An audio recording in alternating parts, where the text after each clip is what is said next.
সাকিব আল হাসানকে নিয়ে যারা যেসব ক্রিকেটাররা এখন বিভিন্ন রকম পোস্ট করতেছে, তার পাশে দাঁড়ানোর ট্রাই করতেছে, তারা যখন ছাত্র আন্দোলন হলো, যখন হাজার হাজার ছাত্র মারা গেল, তখন তারা কোথায় ছিল?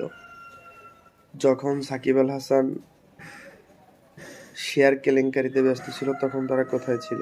যখন সাকিব আল হাসান ডামি নির্বাচনে অংশ নিয়েছিল, তখন এই ক্রিকেটাররা কোথায় ছিল?